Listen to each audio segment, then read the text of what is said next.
Good evening, Chiefs Kingdom. Uh, Luttrell, can't wait for 708. I beat you. KC Harold, over under 705. I beat you. Cucumber Man, taking the over. Quantrill disappointed in me. I see. And Cody could not get the PB and J in yet. I mean, you could have gotten the PB maybe. We couldn't get all three. So yeah, if it is just the P and B, I will take that. I do not endorse the J on the PB and J. That's just a little personal thing you now know about me. I can tell you the backstory on it. Matter of fact, I'll go ahead and tell you the backstory. When I was a kid, I did not like jelly. I insisted that I did not like jelly, and my aunts and uncles, who were odd family. My youngest aunts and uncles were only 6 years older than I was, and there was another one that was, I think, 8 years old. So I was kind of like, the little brother of the group and everything. They insisted one day after I said that I did not like jelly that they tied me to a chair, blindfolded me, and tried to feed me jelly. So now I do not eat jelly. I have obviously a visceral reaction to jelly. So I'll eat all the peanut butter on a sandwich that you got, but leave off the jelly. So now you know a little bit about me. Des coming right out with the member question. I'll go ahead and get to that before I do have something I want to share with you and everything about camp coverage tonight. And I want to share that because I also want to get some feedback from everybody, especially those of you who are members like Des on the YouTube channel. Des is asking, should we expect Creed's deal to get done by camp? I mean, I can't profess to any inside knowledge that there's going to get anything done. I haven't heard of anything at this point. This week in particular is the quietest week of the NFL season. This is the week where I think pretty much everybody in the league is on vacation. Case in point, the last 2 days on the NFL transaction wire, there have been 0 transactions. The only thing was today. There was a suspension handed out by the NFL, but that was it.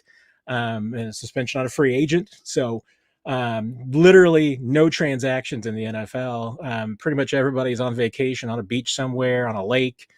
I'm sure there's places in the world where they can go skiing, deep sea fishing, scuba diving. I mean, there's all over the place. Getting married's another good one. Climbing up a mountain. I mean, they're doing anything and everything around the league except doing anything with football. I would expect that maybe next week we might start to hear some things about some of the contract negotiations. If there's anything going on, if there's anything imminent, that would be the earliest that I would expect. I keep talking about soft deadlines with contracts, and one of them is absolutely, for the veterans when they report. So you're talking like July 20th, 21st is kind of a soft deadline for me. If you're going to get something done before camp, we've seen it before. Chiefs have gotten some things done right at the beginning of camp, first day of camp. I remember Eric Fisher's deal getting done on the first day of camp for the veterans. So it can happen, and I wouldn't put it past anybody, but probably won't start to hear anything until next week. That's when the doors kind of open back up again and everybody kind of gets back to work and talking.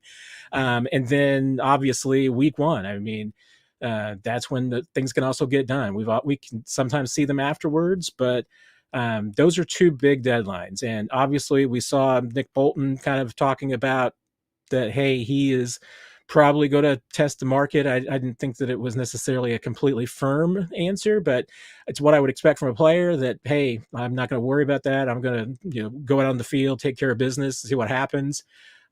His agent's going to be the one that's worrying about that. Hey, if the Chiefs want to get something done with these 3 players, and Trey Smith I'll include in that too, there's nothing stopping the Chiefs from trying to get it done. And like Cole said, yeah, Mahomes' mega deal was announced shortly before camp in 2020. I think that was even like maybe, gosh, I want to say it was like July 10th, because it was like, I think, the week before camp. So yeah, I mean, it can get done. After the 4th of July is really when things can start to pick up. So that's just when everybody gets kind of back to work and into the office. And I know next week is when I'm going to start reaching out to the people and my sources and everything to just kind of get a lay of the land and see what's going on and where's everybody at for this year. But like I said, I can't say that there has been any inside knowledge about anything getting close with Creed or any of the other potential free agents. We will see. But I mentioned off the top that I want to throw some things out there to all of you who are here on the YouTube channel in particular, and members and people who would become members if you knew what was being offered and what was available. And I will admit, I've been pretty terrible at trying to offer some special benefits to the YouTube members. So those of you who have been members, I really appreciate the support. I know there's been a couple of exclusive videos and try to do a few things here and there, but I really, once camp gets going, want to try and do some things that are for special interest to the members and would give you a motivation. If you knew that it was available, you would become a member. There's a lot of things that are going to be going on exciting over at Chiefs Digest too, but I know some sites, I work with the guys over at Locked On Chiefs. I know they have a text line. I don't know if that would be of any interest to you in a way to get updates throughout camp. You know me and my style, I'm not one to overhype things or blow things up. So, you're not going to get radical text from me saying, hey, player X just left practice. Oh no, the world is ending. You're not going to get that from me. I'm going to be much more measured and straightforward with what I tell you, what's going on and what I see up in camp. But I'm interested in what you would like to see on the YouTube channel. Is it more, exclusive videos just for members? Would you be interested in something like a chat? Would you be interested in something,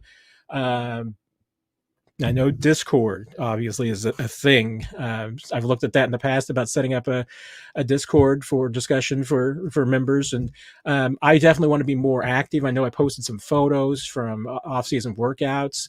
Hey, Harold, not giving up on the merch idea for sure. I definitely want to get that.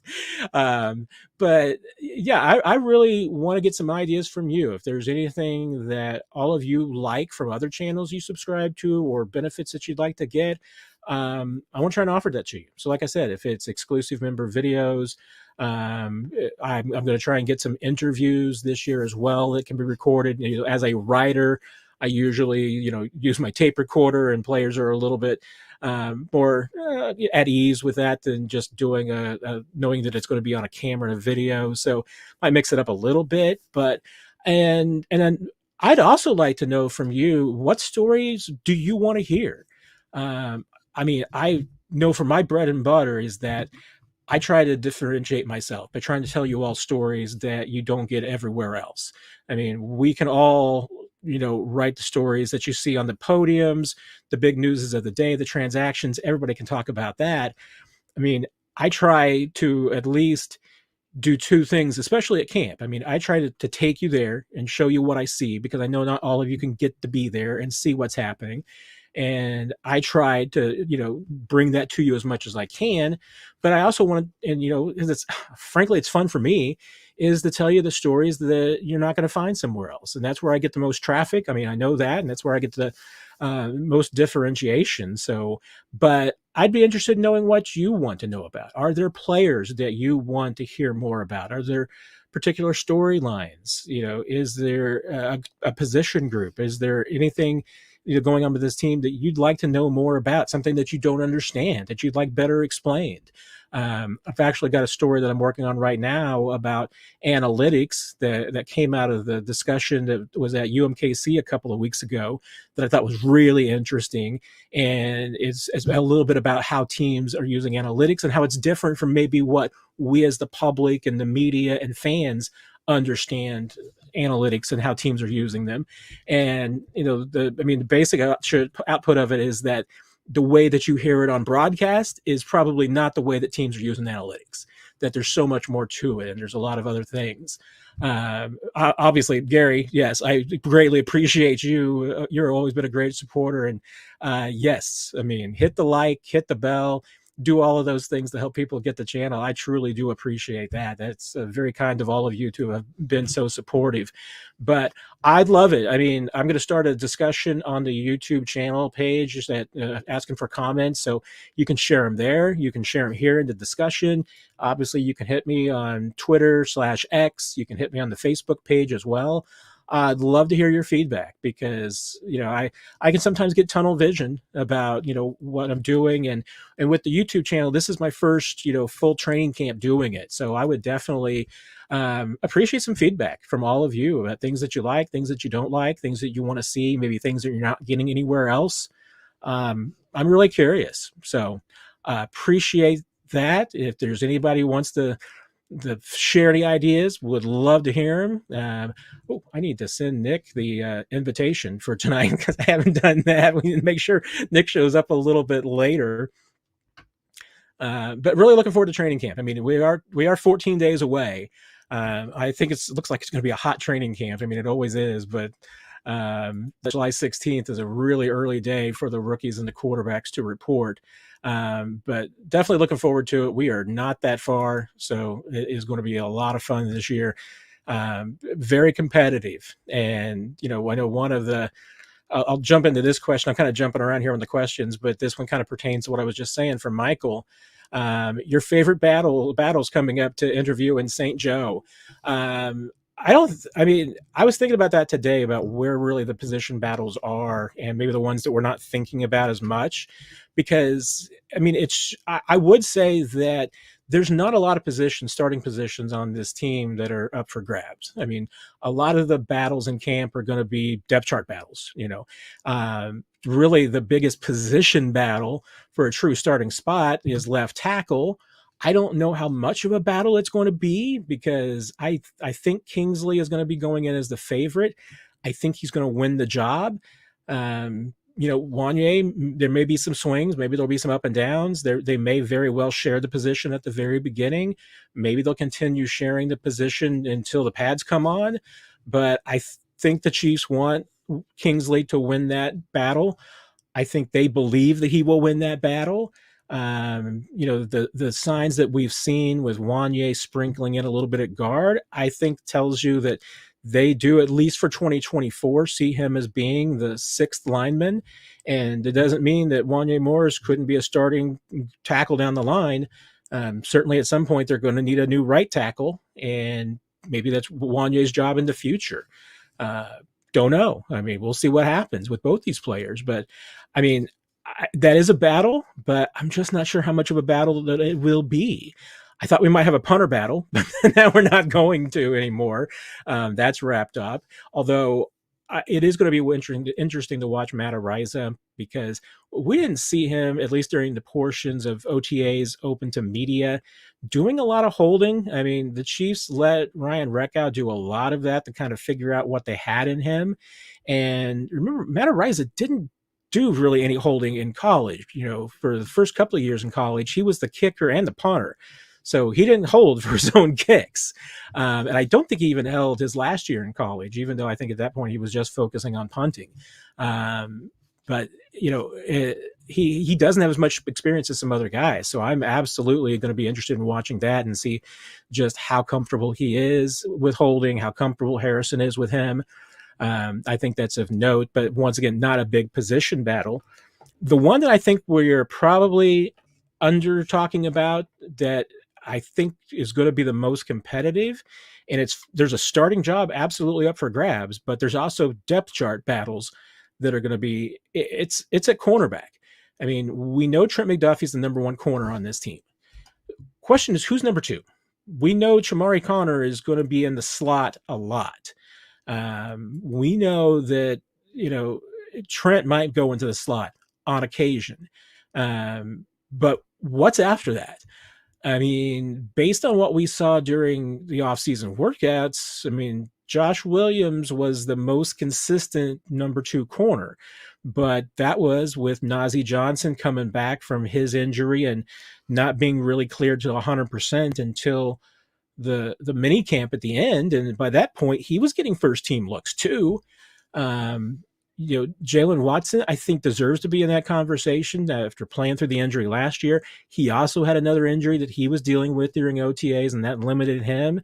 So you've got those three players, I think, who are truly battling for those 2, 3, and 4 slots. And, and maybe the Chiefs will go into this, mentioned this earlier today to Ryan Tracy. The Chiefs may go into this even with it being matchup specific, that, they're going to play the guy that week that they think is the best matchup against the other side. So maybe it's not going to be one of those players that specifically outright wins the number 2 job. Maybe they are going to rotate it. Maybe they'll just even rotate them in game to keep someone fresh out there all the time. I mean, it's not unheard of to have corners who come off the field or get specific drives or specific matchups. I'm kind of curious to see how, Steve Spagnuolo and Dave Merritt, kind of want to handle this. And I'm looking forward to asking them both about that. I think it's going to be really intriguing. And it goes down the line. I mean, I'm not ruling out Nick Jones. I'm not ruling out Echo Boydo, Keith Taylor, and especially Kelvin Joseph. I mean, Kelvin Joseph I thought was really impressive in OTAs, and he's got a lot of speed too. And Kamal Hadden, I think, is going to be on this team. I think he's more of a, bottom of the roster candidate right now, but doesn't mean he's not going to be on the 53, but he probably just isn't in that starting conversation yet. But that's going to be a really competitive position. And I think we've probably kind of glossed over it because I at least feel like the Chiefs are in a spot where no matter who ends up being the 2, 3, and 4, they're fine there. It's not, it's not an unknown. They've got 3 solid players. Maybe Nazee's a little unknown just because he was out last year. He's only got the 1 season under him. And, it's been a short window where we've seen him be an elite practice player, but now we need to see him take the next step. So I think Chiefs are going to be fine. That's why I don't think that maybe we're just not talking about it and giving much attention, but it's going to be a whale of a competition. I mean, I think we're going to see those guys rotating every single day and a different starter and in and out. And that can only make those 3 better. I mean, the competition absolutely should make them better. And there's going to be a lot of, competition on down the line as far as depth chart goes at a lot of positions. Linebacker, defensive line, a little bit on the O-line, certainly wide receiver. After the top 4, it's going to be jockeying for positions. So there's going to be a lot of depth chart battles. And I know, number 3 running back has got a lot of people's interest. Who's going to be the number 3 behind Clyde and Isaiah. But I'm intrigued. And like I said in my, about my 53-man projection a couple of weeks ago, I mean, there's legitimately close to 70 players that I could say could make this team. I mean, some of them might need some help. Maybe they need some luck go their way. Might need some injuries, which nobody wants. But this is a deep group. I think this is the deepest team that the Chiefs have taken to training camp. Maybe, certainly, probably in my time. I mean, maybe there's some teams back in the day that were deeper, but this is a really, really impressive group. WNB, do modern NFL contracts typically restrict players from taking part in risky sports or motorcycles, etc.? It's an excellent question. And because there is a boilerplate NFL contract, and it's part of the CBA. And I have not read it in a while. I do apologize for that. I think I believe, if I'm not mistaken, there are some fairly risky things like motorcycles in there that I think are actually specified. There might be some sports, but not all sports. I mean, there can be exceptions for certain players. I mean, obviously it was made a big deal when the Chiefs asked to go ahead and get an exception that Patrick Mahomes couldn't play basketball in his contract. Not every player has that. So, there are some things that can get put in. I mean, especially if a player has, the team knows that a player likes a particularly high risk sport or activity, those can get added in there. WNB, I will look at it and pull it up and see if there's anything in the specific generic contract language. Like I said, I feel like I think motorcycles are in there.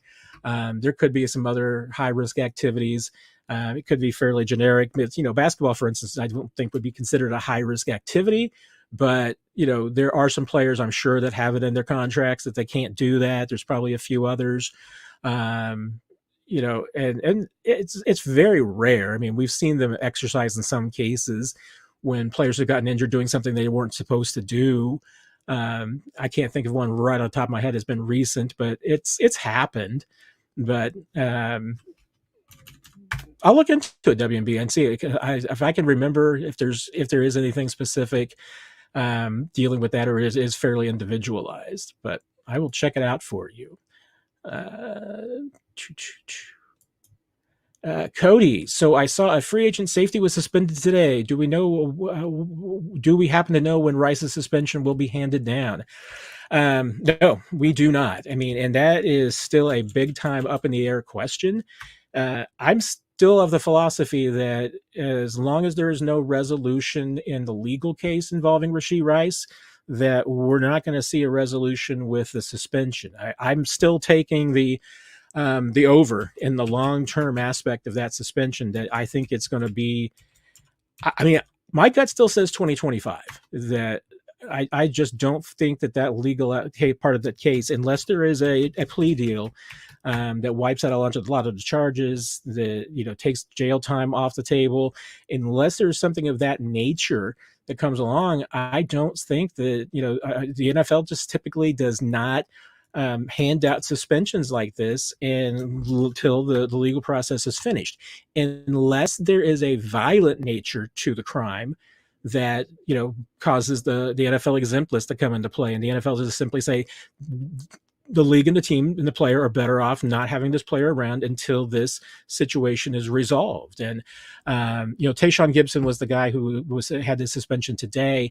It's for a violation of the PED policy, so those can come down anytime, and not a court case or anything of that nature, not a legal situation. With Rashee, I can't see a scenario where the NFL hands down a suspension before they know what the legal outcome is going to be. And at this point, considering that hasn't gotten anywhere close to getting to court yet on that case, I'm just not sure that I see a resolution coming in quickly. So let's see what happens. But I'm still of the philosophy that the suspension is more likely in 2025. I could be wrong. It could be handed down this year. At this point, I'd be really surprised if it happened to start the year. It could, and maybe sometimes the player or the teams can get involved and try to get the NFL to act more quickly. But the NFL usually doesn't want to act until the legal situation is resolved, because they don't want to hand out a suspension and then find out there's more to the case than they know that comes out in the legal process, and then the suspension doesn't look appropriate. Their fear would be that they hand out a suspension, they find out that there's other details, and they're like, well, if we'd known this, we would have made it a longer suspension. And then they're in the point of, having to suspend the player again, which, the NFL doesn't have double jeopardy, but it makes it a little bit more difficult. So it could still happen this season. I mean, it depends on when, Rashee is in court. Like I said, if there's a plea bargain, if this gets resolved at some point, then I think a suspension will be handed out pretty quickly. But there's a lot that has to happen before that goes on. So we'll see. Dr. Ozzy, I'd love to hear more about the inner workings of the team, how their days look, what meetings, practices are like, how players are coached or getting better, stuff like that. Love ideas like that. I appreciate that. Yeah, and anybody else has any thoughts about some things that you would like to know? And I've been trying on some of these things. A couple of years ago, we have a little powwow the beat writers do with Andy Reid at the end of camp, and a couple of years ago, I asked him, like, what's, because he had kind of made a remark about, not maybe seeing some of the stories that he'd like to see. And I asked him, what stories would you like to see? What do you think it should be told about this team that isn't getting told? And he told me that he'd like to see more stories about the people behind the scenes that don't get as much attention. And now I've pitched a couple of those stories and gotten shot down, but I'm always going to keep trying. So maybe we'll get more of those stories this year. I'm definitely going to keep trying to get them. So we will see. You'll see. Michael, I kind of talked about that about your question. Like a horse race, we always want to know who's nosing out and who in battles. And hey, that is something that you will get at Chiefs Digest. They will definitely be out there, and I'll probably use some videos as well. Obviously, I'll do more than just the weekly Q&A during training camps. There will be a lot more content. We'll be doing my best, obviously, make sure that you get all of the player press conferences too. But hopefully we'll be able to do a few other interviews and a few other videos as well. So I'll do my best, Michael, so that you do know who's winning the depth chart battles. So I'll try and let you know that as best I can. What goes on the first couple of days with QBs and rookies, and what does that Saturday look like when vets report? Great question, Oz, because we don't really talk about this whole lot, but yeah, that 3-day mini camp before the veterans report, it's really a chance for the rookies to reacclimate themselves. It's kind of called a rookie mini camp, but there's a few other players there as well. So any rookies, first year players, so there can be some returning players who are considered first year players because they didn't accrue a full season last year, can be there. All your undrafted free agents can be there. The quarterbacks will be there. Then select injured players. Not everybody coming off an injury will be there. For instance, anybody who was a full go during OTAs at some point don't normally see at this portion. I mean, they're usually cleared at that point, and they are not either allowed or invited or needed to come to the mini camp.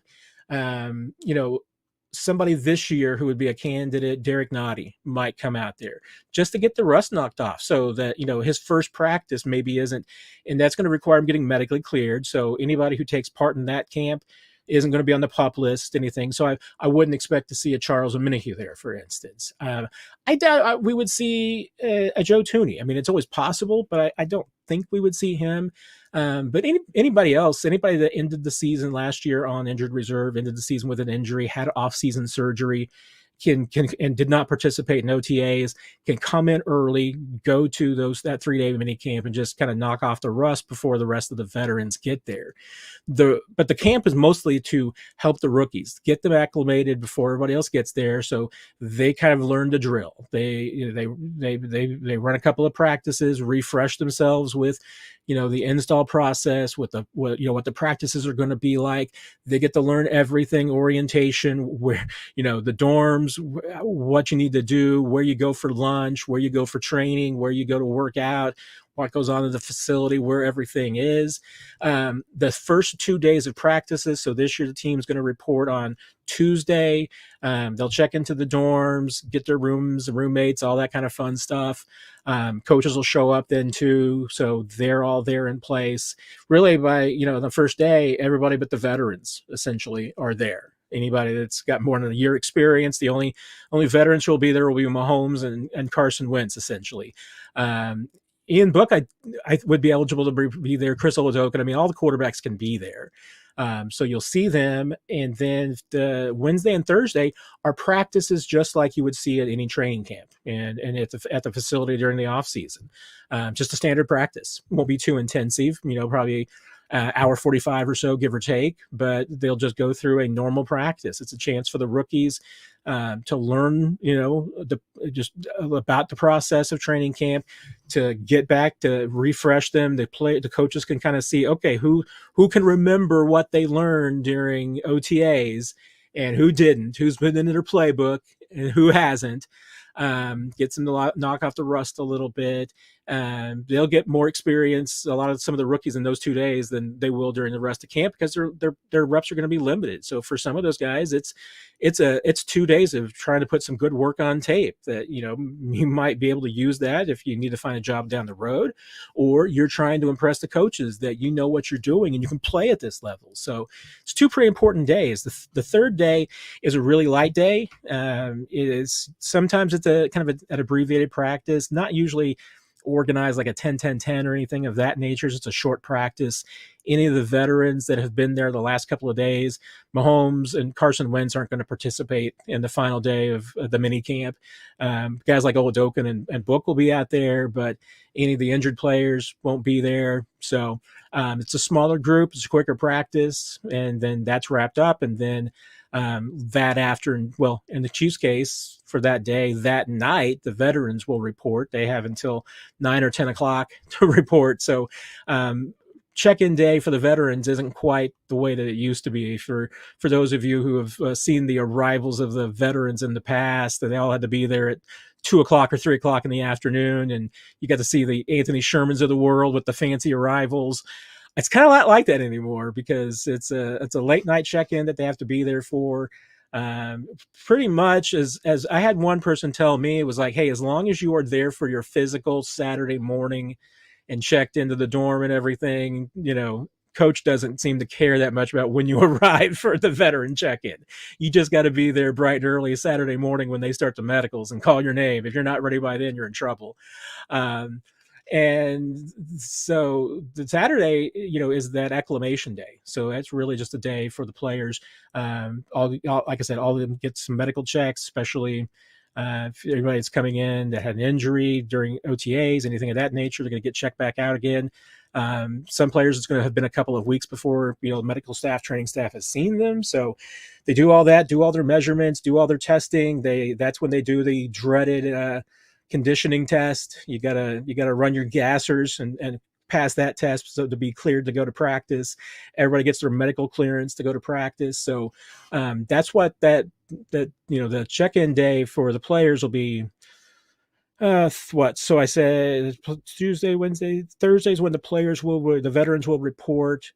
So they're in by Thursday night. Friday is all of their testing and everything. And then Saturday will be, I guess, the first day of practice. So that's pretty much it in a nutshell. I can't think I'm forgetting anything. Nick is in the green room, so he'll be joining us very shortly, but I will, as always, wait for the thumbs up so that I don't put him on the spot. Even though I know he's listening to me talking about him and me putting him on the spot. So Gary, Matt, is Worthy starting to work out now, trying to build chemistry with Patrick? We need him getting in the groove. I don't know what he and Patrick have been doing since the mini camp ended a couple of weeks ago. I'd be surprised if they're getting together, but I know they've been doing a lot of talking. And that's something that, you're talking about those 2 days of the mini camp for the rookies. I expect that if Worthy is cleared and ready to go, and I have no reason to believe that he won't be at this point, I would say that you're probably going to see him catching a lot of footballs from Mahomes. They'll do drills, so I wouldn't be surprised if Patrick took every chance that he's got to be throwing footballs to Worthy, that those two are paired together as much as they can. We really haven't gotten to see them together because Worthy really only had that practice and a half and before he was sidelined. So we really haven't seen him out there with Mahomes. Obviously, they worked together in Texas, and word is that, hey, they were developing things fine. And like I said, they've been doing a lot of talking. So we'll see what happens. I still feel like that, with Worthy, the injury doesn't bother me too much because I do believe that he's going to have a specific role this year anyway. I don't think that, missing the OTAs that he did is going to hurt that a whole lot. He needs to be there for training camp for sure. He needs to be available. He needs to be healthy. But because I don't expect him to be a full-time starter this year. I've never expected him to, not with the lineup that they have and kind of the way that they want to bring him along. And you look at how they kind of brought along Tyreek. And even Rashee last year, if the player forces you to play them more because of their talent, then they're going to get more snaps. That's just the reality of it. But I'm not expecting Xavier Worthy to go out and have a 1,000-yard season. If he had a season like Tyreek did in his rookie year, I think that's fantastic. That's great, especially in an Andy Reid system. What Rashee Rice did last year was out of the ordinary, and I think was certainly helped by the fact that at a certain point in the season, Rashee Rice was the only wide receiver making plays. So that shouldn't have to be the case this year. I mean, Xavier Worthy shouldn't be in a position at any point where it's Xavier Worthy or bust. So, yes, he needs to get chemistry with Patrick. They do need to work together. Those 2 days at the mini camp will be key. And I have no reason to believe that they will not be on the same page by the time they get to the season, because they're going to work together as much as they possibly can. So, Gary, who do you feel will be the left tackle this year? Like I said earlier, the Chiefs expect it to be Kingsley Suamataia, and I have no reason to believe that it won't. Certainly, injuries can happen, things can develop in different ways, but yeah, I mean, I think Kingsley's going to win the job. Upsets can happen. Wanye still has a chance, absolutely. There's obviously still a chance that it's door number 3. That it'll be somebody else. It's a veteran that comes back in. Maybe it's a Donovan Smith. I don't think it's going to be a David Bakhtiari, but maybe it could be. I mean, we'll see. We will. Like I've been saying, I think by August 1st, we will know if the left tackle for this team is on this roster right now. That's going to be like, 5 days into having the pads on. I think you're going to be able for the Chiefs to get a decent look of what you know what you have. And if you get to August 1st and you're worried that one of these guys can't handle the left tackle job, then you're calling Donovan Smith or another veteran. So I think we're going to find out pretty quickly. But my expectation, I know the Chiefs hope and want Kingsley Suamataia to win that job. And I think he will, barring external factors and something just out of the ordinary, something that we're not expecting. Cody, have you seen what Jackson County has been working on to retain the Chiefs? I have not, Cody. I did see the story today about one of the county legislators that's trying to work on a proposal to keep the Chiefs. So I have not seen the particulars of that. Kind of disappointed myself. I apologize that I haven't seen that yet. I guess I'm kind of on a vacation this week too with the rest of the league, except for doing the Q&A. No, I've been reading a lot about the players and the team and working on some long-term projects and getting ready for training camp. But I did not even gloss over that story. I just saw the headline. So I don't even know for sure what the proposal is or how advanced it is. I know obviously from some of the coverage that's out there that there at least appears to be some discussions at different levels about trying to, get the state involved and put together a proposal for the Chiefs. But I haven't seen anything specific. And I mean, to me, it's still pretty far away. I mean, it's, I still kind of stick with, if this is the first quarter of negotiations, state of Missouri is still down 24-3. They've got some work to do. I will check into it, Cody, next time. Tell you what, bring the question again, and I will have a better answer for you next week, I promise. And one guy who always has an answer is our good friend Nick Jacobs. Nick? I don't always have an answer, Matt. That is a lie. Let's not start recklessly. Well, sometimes your answer is ask me after the pads come on. I know, because Casey Harold put it down at the bottom as UPCO. But people aren't going to. UPCO sounds very pretentious. It sounds like, it could be an organization. So it's a movement, what it is, Nick. I think it's something we have to say out loud. It's a movement. I mean, the people get it. The people on this get it, yes. Speaking of Matt, when I was on Hy-Vee a little while ago, one of the people who listens to the show came over and said hi after you get done at the. Excellent. After you get done getting whatever he was getting purchase wise. Well, that is amazing. Big fan of the show. He was very kind, so That's appreciate that. Hear. And I will look for his name on here. He told me what his handle is. So. Matt, I'm just saying, we're at a point where if we just do a live show from the Liberty Hy-Vee, we may have 2 people say hi to us. You never know. I'm telling you. I mean, hey, be my mom. She'll stop by and take pictures.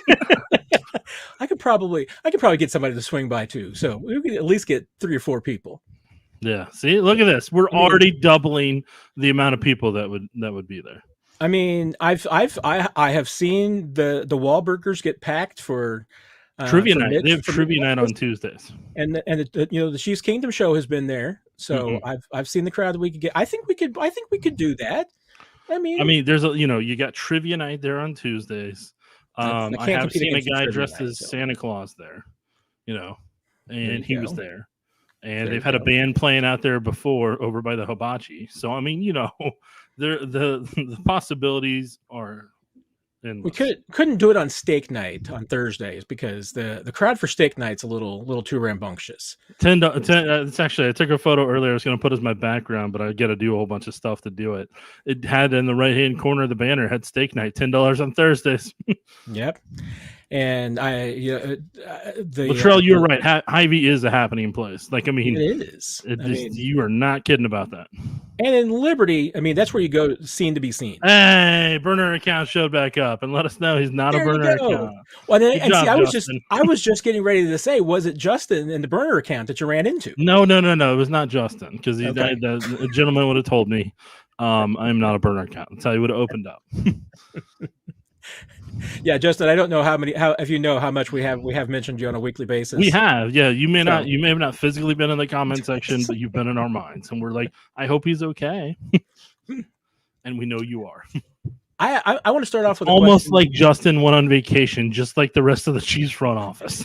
Exactly. I got a question for you, and I'll provide my own answer to this because I got this question asked, and I was already thinking about it because 41 is the mic on Sunday. If you haven't listened to it, we went through our chronological breakdown of what we thought were some of the key and biggest moments over the last really 15 years, going back obviously to the hiring of Mark Donovan that brought the Chiefs to where they are at this point in the dynasty. Yeah. And I know somebody asked me a question about this, and their answer was exactly what my answer was. But I'm going to ask you, what's kind of been brought up, or you thought about since then, or afterwards, or somebody's mentioned to you? They're like, you know what? That's probably next on my list. That's something that got left off, or maybe it is something you left off because when you were going through, you thought, well, I need to shave the list down here a little bit. I have one. I can start if you want me to. I can tell you. Yeah, you might as well because you're not going to like my answer. Because, fantastic. I love it when I don't like your answers. Yay! I thought about putting this on there, but I left it off just because, it was a great short-term infusion, but it wasn't necessarily a long-term thing. But the quote-unquote second draft of 2013, when the Chiefs picked up, I think it was 6 players off waivers from around the league, that was pretty big. Because they hit on a lot of those guys. They acquired some players on that. Desmond Moses was in that group, and Chiefs. He played pretty well for the Chiefs for a couple of years. Was a good special teams player. I thought you were going to make me name him off. I was going to name him off. No, and a matter of fact, I was thinking I needed to look it up earlier because I was going to mention this. And I was like, hey, I need to bring that list back up. Do you want me to name him off right now? If you've got the list in front of you, I don't have the list in front of me. I'm looking at my mind. Okay, then rattle them out of your brain. Okay, Chad Hall was one of them, the wide receiver that's now. He was the Bills wide receivers coach. I think he has left since then. He may be with Houston now. I'll have to double check. Chad Hall was one of them. Ron Parker was another one. He got waived by Seattle, if I remember correctly. Then one of them I actually mentioned in the show we did, Jay Howard, who'd also got waived by Seattle. They did James Michael Johnson, the linebacker from the Cleveland Browns. And I remember that first week against Jacksonville, he let one of the guys through, and he almost blocked the punt, but I don't think he did. And it's like, yeah, well, he's only been here a week, so he's not going to understand the protection at that level. Let's see. So we're at 4 or 5 at this point. Then let's see. The next one. I already said Ron Parker, said Jay Howard. Then Chad Hall, James Michael Johnson. That's 4 or 5. I don't remember anymore. But I know there's 2 more. Okay. They're on. Yeah, I managed to find. I am so proud of myself. Is it Sean McGrath? The tight end was another one. Well, yes, it was. Okay. Just to brag about myself here, little moments. I put Chiefs second draft into Google, and it actually the first link it came up with was my story on Chiefs Digest from 2016 about the second, the second draft paying off for the Chiefs. So yes, Ron Parker, Desmond Moses, Jay Howard, Marcus Cooper, Sean McGrath, James Michael Johnson, and Chad Hall. Which one? Where's Moses? You had already said. So what's? There's one I'm missing in that bunch that you just said. Was it James Michael Johnson? No, as I remember him from the Browns. I talked about him on the punt. Marcus Cooper or Jay Howard? Marcus Cooper was who I was going to say. There you go. That's the next one. Yeah, I mean, and 4 of those players were still around in 2016. I mean, so that is a lasting impact. Like I said, I mean, that wasn't a group that you look back at and you just think, man, I mean, they led the Chiefs to great heights. But you think about the fact that, I mean, those players, some of them played 4 seasons for the Chiefs, and Jay Howard was a really good defensive tackle. Marcus Cooper had certainly had some moments. I remember in 2016, Emmett Thomas told me that he was the best ball hawk on the team. Your mileage may vary, but and here's the next thing that you could be asking yourself, Nick, is the players that the Chiefs waived that day to make room for these guys. I don't expect you to remember that, but I know there was only one bad mistake. One bad mistake. I know there was a linebacker. He ended up going to the Cowboys. He was with him. He was with him at that time. He went to the Cowboys afterwards. Probably linebacker Zach Dials. No, it wasn't Zach Dials. Okay. He went to the Texans. He played only 7 more games after being released by the Chiefs. Because he'd been with K-State and he was with the Texans at some point. No, there's another linebacker. Because I remember him. He was thinking he was safe, and then he got a call from Dorsey, and he's like, "Yeah, They told me to bring my playbook." Because he thought he made the initial 53, so he thought he was fine, and then he got the call the next day. He was on special teams, and it's gonna bug me now that I'm not, because he went to go to the Cowboys. He got waived. He went to the Cowboys for a little bit, and then and it's not Justin March-Lillard. It's not him. No, Justin's a good dude though. And I'm not sure who the 7th was, because they've claimed 7 players. They released 6 players to make room. So maybe they placed somebody on. It could have just been another roster. He would have been a veteran release, probably. Yeah. The biggest, I mean, the big name, at least in what they did after they left the Chiefs after that day, was Bradley McDougald. That's the guy you probably should have held on to.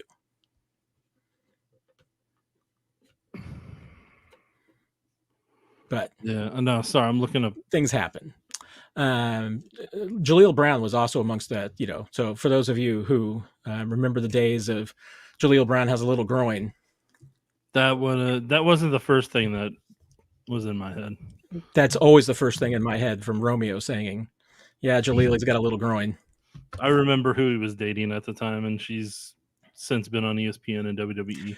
So now you know my answer about what was the next moment in Chiefs history of the last 15 years that I left off and would have been next on my list. How is your answer to that question? My answer is nothing. There's nothing. You're not going to say nothing.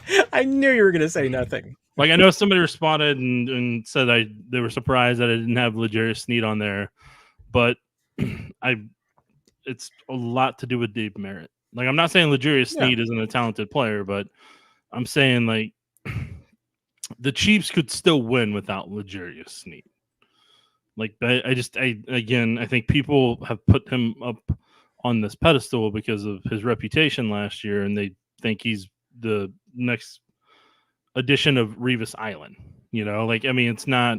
If he was that, the Chiefs would have given him a long-term contract and not try to trade him, all that stuff. Like, it's just, I don't know if he's going to do as well in this system, and I don't know if his knee's going to hold up. But, like, I mean, some people felt that I should have had him included, and I'm like, no, sorry. Still good with what I put out there. Thought about it for a couple of weeks. So, I mean, I went through what I had note-wise and everything, and what I thought was important over the years, and my Rolodex and all that stuff in my head. And I was like, no, those are the things that kind of helped them become who they were. And the Peyton Manning thing not working out definitely helped too. That is true. That is true. Well, just before you got here, I was talking about a question about the stadium, and Michael had a follow up about don't see Jackson County revamping the Independence area like the Legends area will. And I mean, and if that's what kind of the Jackson County legislator and is it Manny Abarca that was I know trying to get something done, at least trying to move the ball forward a little bit. I mean, I'll be honest. I mean, I can't see a Jackson County proposal that doesn't that it involves the county that doesn't involve the sports complex. I mean, that's their bread and butter. I mean, that's the land that you've got and it's available and you don't have to do anything. And I definitely get the whole build it and they will come did not work 50 years ago. So I would not expect that to change things around this time. But if you were to build a brand new stadium at the site rather than just the reimagined Arrowhead that we got in the original proposal, I think you could do a lot more. So I don't know. I mean, if Jackson County has a second area in Independence that they would prefer to try and redevelop with the Chiefs, I mean, I suppose it's worth consideration. You don't turn anything down. You think, I mean, any idea can you take a look at, but I can't see it making a lot of sense for Jackson County to abandon the sports complex and create a new area and then have to figure out what are you gonna do with the sports complex. I see what you're saying, Matt. I do. I've seen the two proposals with Charlie Keegan at our station's been covering them, and he talked to Manny yesterday, I believe. And it looks like there's two different sales taxes that they're kind of potentially proposing, depending on the flexibility of it all. And so, I mean, we'll see how things go. But I like the biggest thing I'm going to throw out there, and we've talked about it before, but I'm going to talk about it again, is the bigger key. And you've mentioned it before on the Q&A. The first thing that if I were chatting with Manny, I'd want to know is there a convention center you're going to put nearby, like you and I have talked about? Right. Is there a convention center? What type of hotels are you going to try to build in that area? Or would you try to invest in that area? What are you trying to invest in that area where you're currently at now? Is the land okay to use? Is there any soil testing you have to do? Is there anything that allows you to potentially, revitalize that whole area? Because right now, whenever you and I spoiler alert, whenever you and I get done watching a Chiefs practice over there at the facility, or we get done at the facility, I typically go across, I go across the street over there and go to the Casey's and, I get water, for starters, 2 gallons, or not gallons, but 2 liters of water. And then I get that. And then, Subway's right next door. So, I mean, win in Subway, you know what I'm saying? So, but there's not a lot around that area to develop. There's not a lot around that area right now to kind of turn it into something that could kind of be its own hub or venue. So a plan, in my opinion, if you're going to do that, needs to have something around there. And then the question becomes, who's going to own the land where Arrowhead and Kaufman are currently at right now? Because I'm pulling up the parcel view, and it's showing the owner is Jackson County. So Jackson County is technically the owner of that whole area right now. Yeah. And I mean, that's, maybe part of the whole build it and they will come concept from the early 70s that failed was that, you've got a lot of concrete for parking that you need. So that's maybe a little bit of it. I mean, it doesn't sound like the Chiefs are interested in the Truman Sports Complex becoming Foxborough, where, the Patriots have the stadium and then there's a hospital attached to it and there's a shopping mall attached to it. I mean, the Chiefs at this point haven't expressed a lot of interest in doing that. I mean, I think it was about the only thing that you could do that could work and make sense. Yes, I mean, if you're going to build a dome stadium, I mean, I look around the country at the other places that are doing it, and yes, having convention space be a part of it makes it much more profitable and much more of a safer business investment, because I've been to plenty of conventions in my day that utilize stadiums, and when they got spaces next to them that are designed for it, it makes it a whole lot easier. but that can help you get a lot of events, if you've got exhibit space, then in addition to, and, ballrooms and things of that nature attached to a stadium. I mean, people run down St. Louis, the Edward Jones Dome, whatever they call it now. I think it's a Ameritrade or something. It's got a different. All these. I mean, it still stands sandstone. It's always going to be the Edward Jones Dome to me. But they still have plenty of events going through there without a football team or anything else, because there's a convention space right next to it that can utilize the stadium for events. So it's wonders for your bottom line if you got a convention space next to a dome stadium. Yeah, I mean, having that, and then also, like we talked about, having hotels, having stuff that draws people there. Like, this is like the number one thing that's always rattled around in my head that I would love to see near wherever the Chiefs stadium is. You talk about the tailgating experience and all that type of stuff, but if you had some businesses connect to it, what I would love to see is kind of a little theme of restaurants that either be called you either call it one of three things. You either call it the tour of Kansas City, or you kind of, you do some other kind of Kansas City theme to it, and you have multiple barbecue restaurants as tenants in those spots. And then even if the Chiefs aren't playing, there's not a tailgate, you have, the all those barbecue joints open at that spot, either on game day, they're physically there, and you can come to that once, and add that as a part of your tailgating experience on top of the fans there. And then also maybe there's another thing where you have certain restaurants from around Kansas City that are iconic to Kansas City. I'm not talking like just chains, but I'm talking like something that's kind of more of a Kansas City thing, like a Garozzo's, or something like that that's more of a Kansas City kind of local icon, or maybe even a Winstead's, like that would be popular.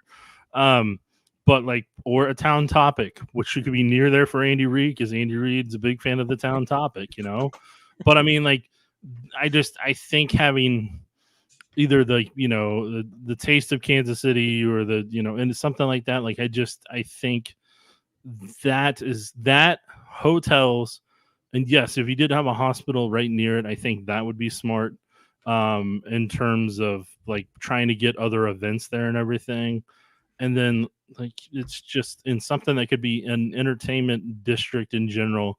I don't know if you necessarily need the shopping center and stuff like that, but like things that connect with what concerts or monster jams or whatever the heck you may be having there. And even like you said, if you had a convention center there too, maybe you have some kind of Comic Cons. I know Chuck Norris is supposed to be here a couple weeks ago and he had to cancel. So he wasn't here for that event that was down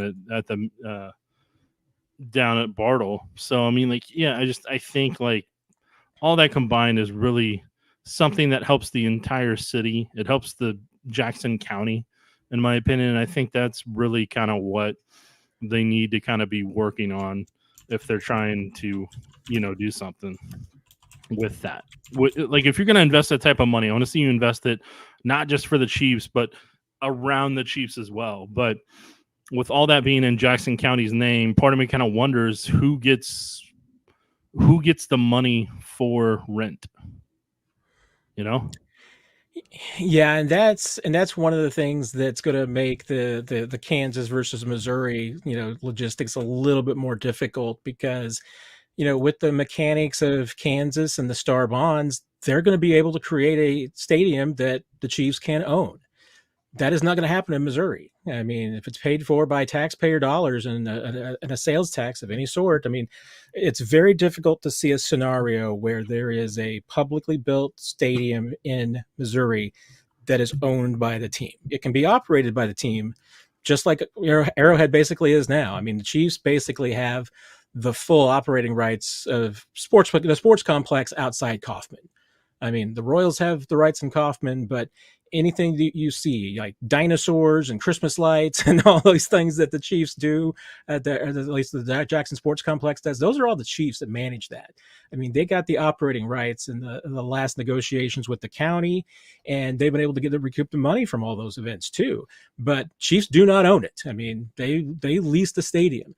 That will not necessarily be the case in Kansas, where they can own their own stadium and do with it as they please going forward. And obviously, the more amenities that are in that building, the more they can do, and the more money that they can make. So we will see what happens. Yeah, and I know people are talking about the dome part of it, and I want to bring that up, though, is like, look, if you're doing this, you want a tractable roof because you need something that's climate controlled so you can spend, so you have opportunities, whether it's spring, summer, or no, during the non-Chief seasons, to keep having events come in and to create revenue for that.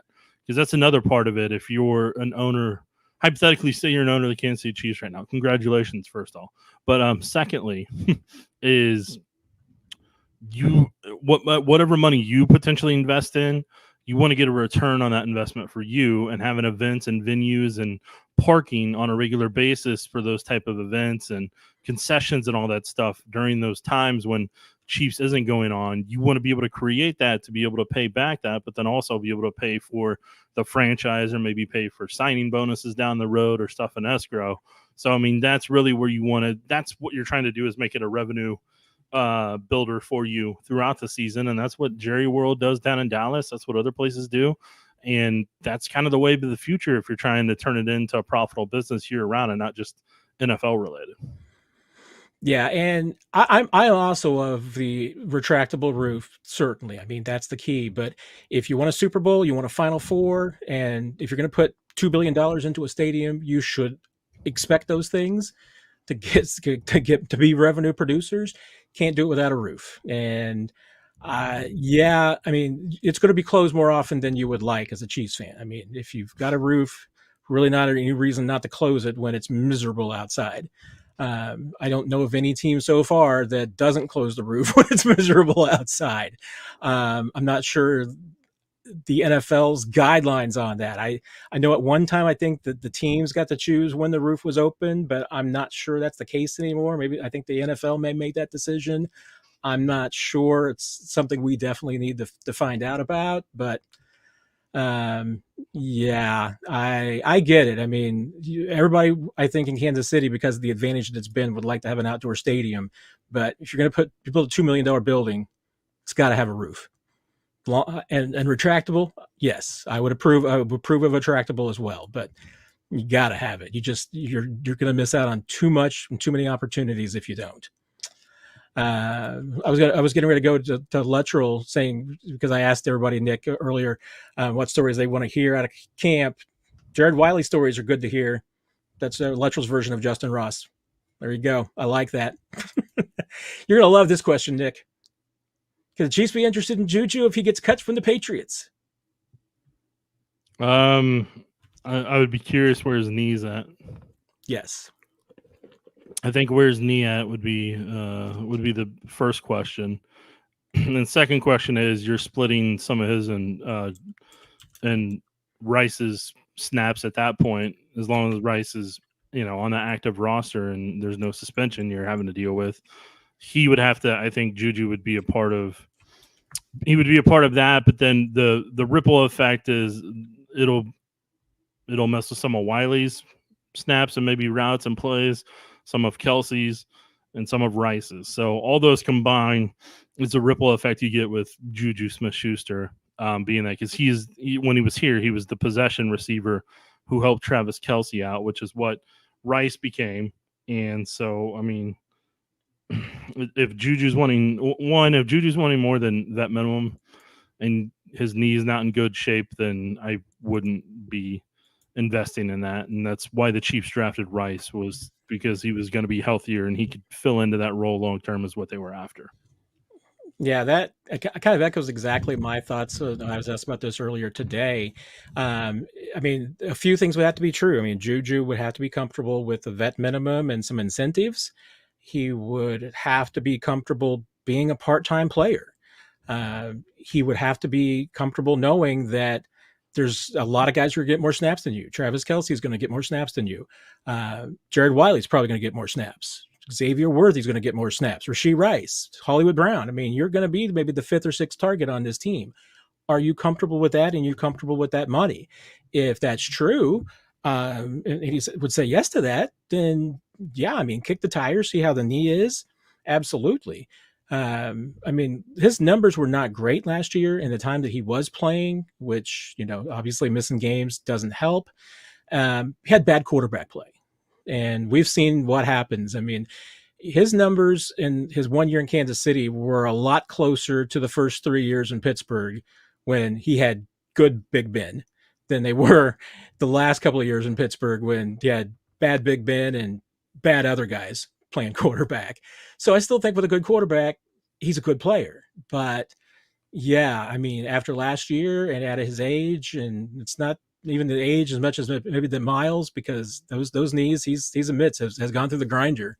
I don't know what's left in the tank. Is he a good player to have around your team? Absolutely.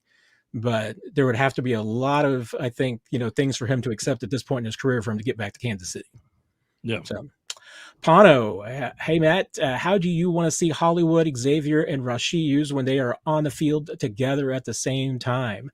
Good question, because, I mean, you're talking about some, probably true base 11 personnel here for the Chiefs.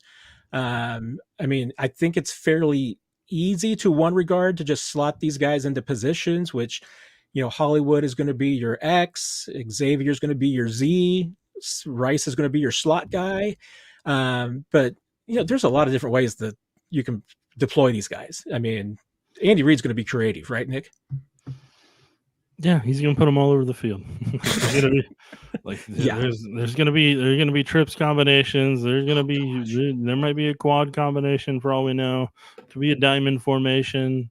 Could be four wide on one side in different shapes than what I just mentioned.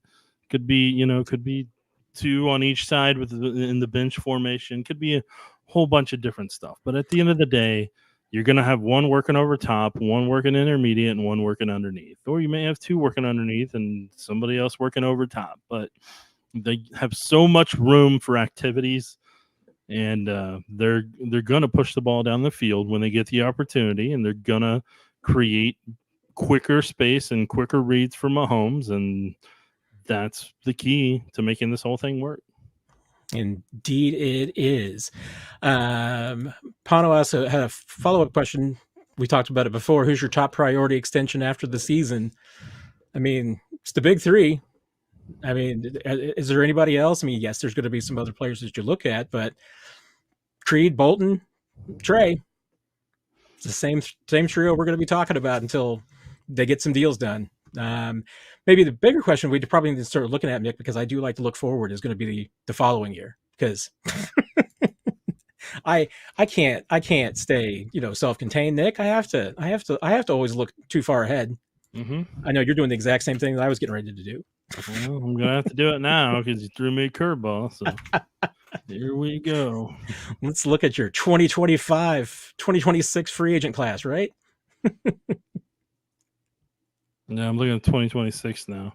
So 2026, you got Kelsey, Tooney, Trent McDuffie, Karlaftis, Sky Moore, Brian Cook, Leo Chenal, Neil Farrell, Joshua Williams, Jalen Watson, Isaiah Pacheco, Nico Remigio, and Cam Jones. Cam Jones and Remigio are both going to be restricted free agents. So the question you've got is, how many of those guys do you want to keep? Because in the following year, you've got to pay that 2022 draft class. So that's before McDuffie and Karlaftis have potential their option. I mean, this is the same time that, hey, it's why I love covering this league, and I love covering it because there's always something going on. But then at the same time, George Karlaftis is 25 years old, and after this season is when you can sign him to a long-term extension. I mean, and it's the rest of that 22 draft class is the same thing. I mean, it's hard to even think about, like, oh man, you're a year away from having to talk about, re-signing Brian Cook. Make sure you keep him around. I mean, Jalen Watson, Joshua Williams, Pacheco. Yeah, you got some tough decisions coming up. And then currently projected, if you look right now, I mean, we don't know how accurate it is or isn't yet because we don't know the cap, but projected already for 2025, you're projected to be 13.3 million under. Because Mahomes' cap number is 66 million at that point. Joe Tooney's is 26.9. Jawan's is 24.7. Kelsey's is 19.8. Chris Jones is 34.8 million. And then everybody else is below $8 million. So there's some money you're going to have to move around into next year. And that's also why you're looking at this year when you get $15.4 million in cap space. You may have to carry some of that over just to be able to get done what you want to get done in team cap space. And as we talk about week after week, Creed is $5.2 million this year. Is there something where you want to drop his number, create some cap space out of his base salary, and then take some of that and then have that be in maybe a couple extra million more that you use towards cap space next year? Because Trey's at 3.3 and Nick Bolton's at 3.5. So, I mean, Creed would be the one that you would probably get a little bit more cap relief if you want to try it that way. But at the end of the day, like, I mean, you've got decisions coming up and you're not going to be able to keep everybody. And you and I are probably going to have a lot more questions on extensions next year, having looked at that 2022 draft class list. Yeah. Than we do about the 3 now. I mean, and hey, let's get one season at a time. I know that. I'm telling myself. No, you're the one that opened this can. So we went down that road. I did. You wanted to go all Brett Beach, so we did. I did open the can of worms. Hey, you do have to look at the long term effects. I'm Mr. Long term effect. Don't worry about that. I'm not trying to squirrel out of it, Nick. I'm taking responsibility for it. But I will, back to kind of the original question. We talk about the big 3 all the time. There's the big 2 behind them that you do have to think about as far as next year's free agent class, which is Harrison Butker and Justin Reed. Both those guys are going to be free agents after this season too. So it's not just Creed and Trey and Nick Bolton that you're focused on. I think those are 2 pretty critical free agents as well. So yeah, because you got a Minihue as well. You're gonna have Marquise Brown. You're gonna have to make a decision on. So I mean, you've got a lot of decisions coming up, and like you and I said, you're not gonna be able to keep everybody. So can't keep everybody. This is true. And I knew exactly where I was going. Oh, Michael, how many full days of camp and what percentage are allowed in full pads? I don't remember the exact percentage, Michael, but basically, I mean, the first 3 days are an acclimation period. Then they have an off day, and then you get to go into the pads. And once you're in pads, I mean, you can wear pads pretty much all the time. Now, the Chiefs don't, because they do have some 10-10-10 practices that are not in pads. And those are usually the last day before a break, because they typically have a few days of practice in a row. And anytime that they've got 3 or 4 days of practice in a row, the last practice of that is a 10-10-10. So it's a shorter practice. It's ones versus twos, the ones serving the two serving the ones, as Andy Reid likes to say. So those are different style, and they don't have pads. But other than that, I mean, once they get into pads, and they stay in pads. Yeah, I mean, I don't know the percentage. I mean, I don't think they really tackled on the ground that much. If I remember correctly, I don't think they do that much anymore. I mean, they may have what they call thud, and I don't remember the other word at this time. I'll remember it once Andy says it during one of the press conferences. But oh yeah, but I know they have the thud where they at least hit and then practice proper fundamentals, but don't take people to the ground. But we'll see what Trey Dean does. Luttrell wants to know what kind of draft capital it would take for the Saints to trade Willie Gay back to the Chiefs. What? What kind of draft capital? I don't think you could. I mean, I think the Saints would just say, well, we're fine. I mean, obviously, if you offered up a first-round pick, they'd simply give back to you. But I don't think it's going to happen. I mean, there's a reason they let Willie Gay walk. So, and you've already signed Drew Tranquill and Nick Bolton. You're not going to put yourself in a situation where you need Willie Gay to come back here again and then put him on the free agent market again the following year and have that same song and dance all over again. There you go. Mitchell, never heard you guys talk fantasy, but I'm going to ask, would you rather have Hollywood or Rice on your fantasy team? Yes, consider a possible suspension. We don't normally get fantasy questions, Nick, but I will entertain them. I don't know if you will. Matt, go ahead. I mean, it's a tough one. I mean, obviously, I think it's going to depend on what kind of a league you're in. If you're in a PPR league and those kind of things, how heavily you're touchdown weighted. I mean, even considering a possible suspension, I'd probably still slightly go with Rice over Hollywood, just because I think there's an advantage to being in the system. And I don't think that Rice is going to get suspended this year. I could be wrong, but I think he's going to be available all year. I think he's going to have more fantasy points than Hollywood, but it's not going to be, I don't think it's a major blowout. I think it's good. I think it's going to be fairly close because I think those two could have fairly comparable seasons. But what do I know, Nick?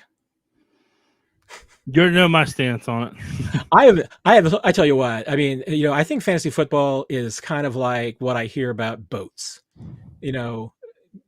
Draft day in a fantasy football league is the best day of your life.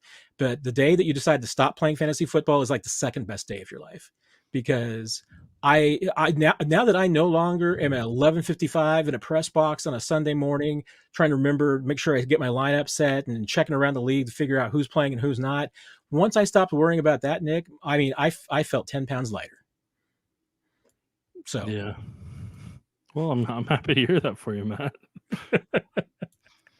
I have no comments on fantasy football. Once you open up that jar, it turns into turns into problems. It's like having all the gnats I got in my house right now, or fruit flies, whatever they are.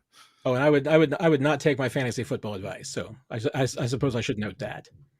So, James, any rumors on free agents the Chiefs might be looking at? I mean, really, James, right now it is completely dead around the league. I'm not expecting. Normally, it's not until after the 4th of July week that people start getting back into the groove and the business. So, the Chiefs do have one roster spot right now. I would expect that if they do fill that, it's probably going to be with somebody that's a younger player, somebody in the undrafted category, or someone that's bounced around a couple different spots. I don't think it's going to be necessarily, and maybe they do hold it open to see if there's a veteran that they want to bring in. Haven't really heard of anything connecting them to anybody lately, so we'll see what happens. But no, I can't really say, Nick, that there hasn't been any hot and burning rumors about the Chiefs being connected to anybody lately. So I think the David Bakhtiari buzz is over, and not sure that's going to start back up again. But yeah, I don't think there was a really buzz. He just made the comment on Adam's thing. He made the comment, "Oh, thanks. We got a comment that I'm sure was sarcastic about my energy being infectious." But no, I mean, look, it'll be, if somebody gets hurt, then I think, they would put, and they're not going to be able to come back. Then I could see them, doing the wave, then they revert to IR, then they'll figure that out. And then they sign somebody to replace that spot to keep the reps at the even level. But I mean, if they were going to sign anybody, I think they would have primarily already done it. Just like at the left tackle situation, I think they're going to let those guys play out, let those guys get in pads, see where they're at for a little bit. And then if they need to call Donovan Smith and put up that, the left tackle signal to get him into camp, then, then that'll happen. But until, again, this is going to be the catchphrase yet again, until the pads come on, we're all just in a holding pattern right now. So, they begin their evaluations once the pads come on.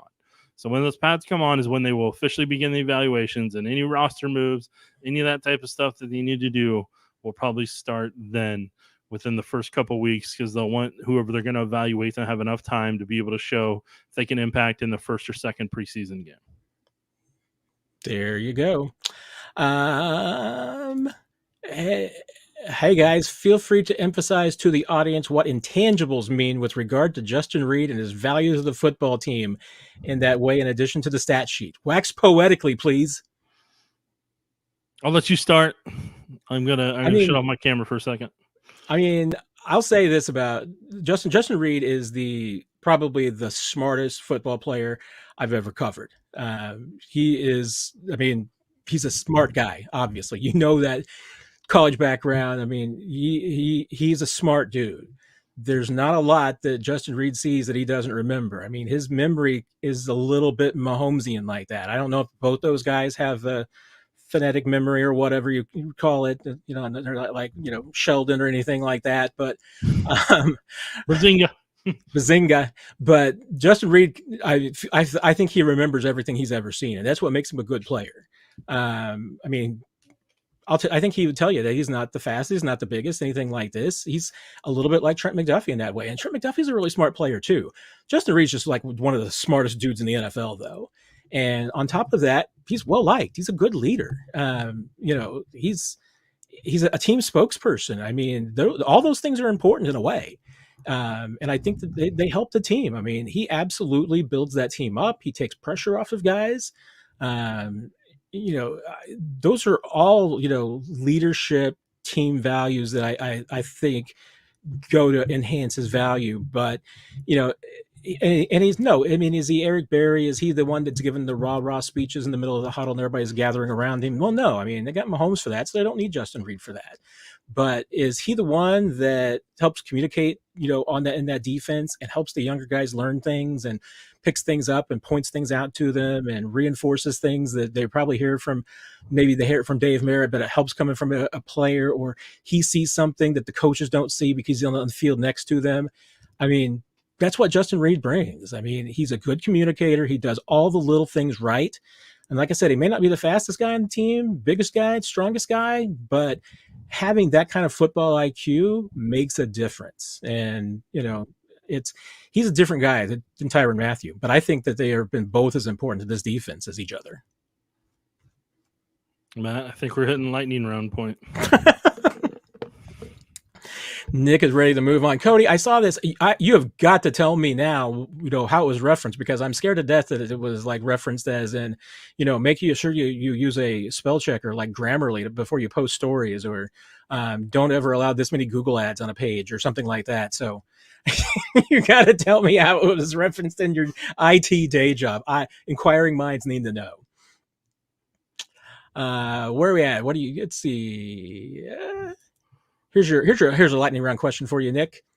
How much of a factor is sports betting going to be? Kansas has it in place. Missouri does not.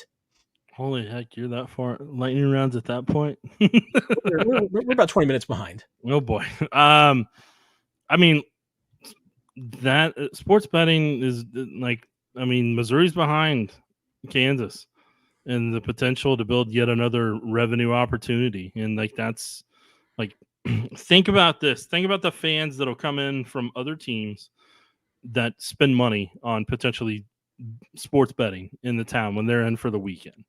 And I'm talking state of Missouri, whether it's at the university, fans that are around for a University of Missouri game that come into town, fans that are around for Chiefs or Royals that are in town. There's a lot of opportunity to be able to enhance the revenue, and to be able to have that available, I think opens up some opportunities for the county to be able to, in the state, to generate additional revenue to try to keep the Chiefs in the state of Missouri. So I think if you're looking for ways to find money under couch cushions, or, opportunities to build revenue, that potentially could be one of the ways to do it. And the longer you let Kansas have that stretch, in front of you, the more you're gonna continue to put yourself behind that state, and being able to financially support stuff that could help enhance the people that live in your state. I mean, how big of a factor is it going to be? Huge. I mean, I don't think that the Chiefs are going to build their next stadium in a state without sports wagering. So that's your motivation there, Missouri, on getting something done. I just don't think it's going to happen without sports wagering. It's too big of a piece of the puzzle going forward. And you're talking about making a 50-year decision. Can't do it if you don't know that sports wagering is going to be a part of it, because you're almost just setting money on fire by not having incorporated in your new stadium. And Mark Donovan's been talking about it for years, that sports wagering is going to be a part of Arrowhead Stadium, or whatever stadium the Chiefs are playing in. It's going to happen. So if you're in a state without it, I don't think you're going to get a stadium. But the burner account, Justin, what's the maximum number of eligible receivers allowed on a play? 5. See, that was a quick answer, Rick. Lightning round. Proud of you. Lightning round. And it can be anybody. It can be running. Yeah, you could put 5 running backs on the field if you had 5 running backs on the active roster. I mean, there's no limits there. So, lightning round. Where are we going? Should also think on McDuffie, earlier the better. Have we ever extended a year early besides PM? I mean, that's the difference with the first round draft picks, because you can sign any rookie after their third year.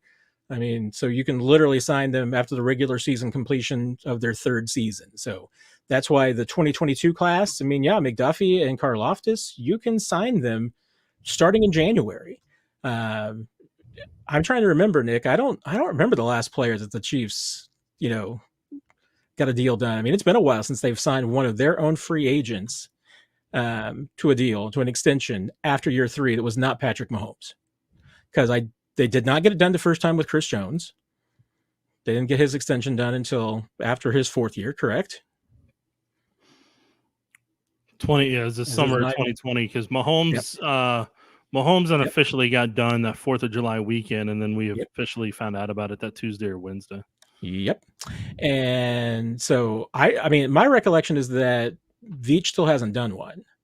I mean, I think off the top of my head, I think the last one might have been, was it LDT? Was he after year 3?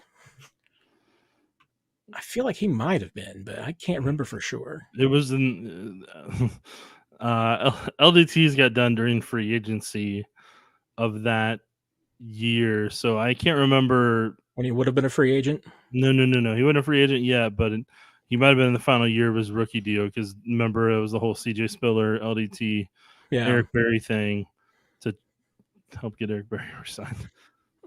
I mean, unless I'm blanking on one, I do not believe that Veach has signed one yet. And I'd have to go back and look. I mean, that's the only one. I mean, Berry didn't get done after year 3. I'm trying to remember. Gosh, obviously, and certainly, I mean, no, D Ford, nope. I can't think of anybody. Might be somebody I'm missing, but Chiefs. The odd thing is that Brett Veach did say at his introductory press conference that one of his philosophies was, you sign the guys that you want to keep after year 3. You got to get those done. And I mean, Chris Jones is the exception to the rule pretty much, because he's the only guy that the Chiefs have ever signed long-term that they had that reached year 3, that they didn't just start bringing back on 1-year deals. What I want to know from Michael is what the profile photo. I want to know the story behind it, because he looks pretty happy about whatever's going on in his world. He does look pretty happy. You have to share that. I want to know the background story. Let's know what's going on. I haven't seen Julia Gulia yet on here. I love the fact that everybody appreciated. Well, I guess everybody. I say I was just Justin that appreciated the Sheldon reference, and took it in the next direction with Will Wheaton. So.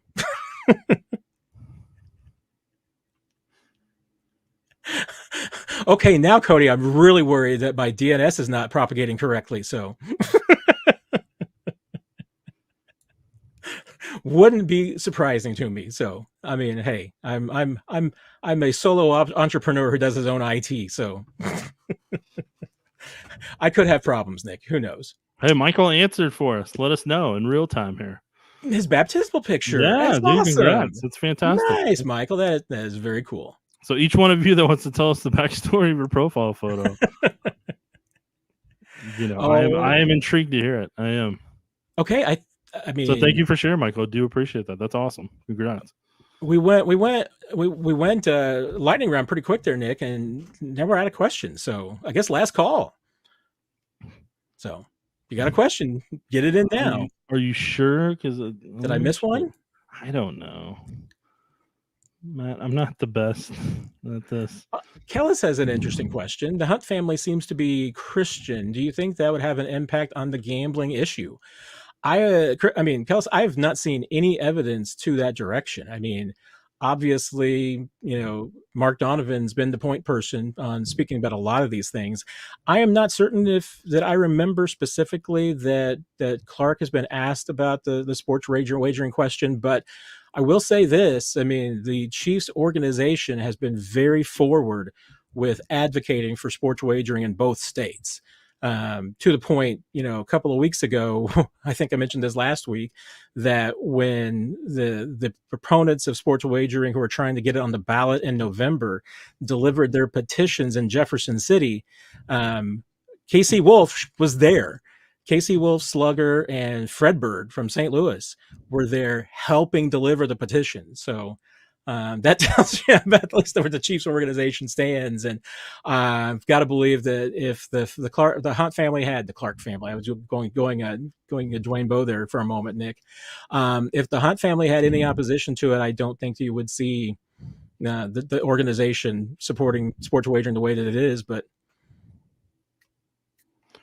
Dwayne Bowe accidentally called him the Clarks. The Clarks, yes. I want to apologize to the Clarks. So, another great moment in Chiefs history, by the way. Matt, did you guys get? I was listening to earlier. Did you guys get resolved what you're gonna be doing for training camp? Some ideas have come in, and I will take more ideas. So if there's things that you want to hear, if there's stories that you'd like to see, if there's things you would like for me to do, especially for those of you who are members of the YouTube channel, are thinking about it, what is some content that you would like? So like I said, this is my first training camp full trying to do this on YouTube. I'm still kind of learning some things, what kind of works, what doesn't.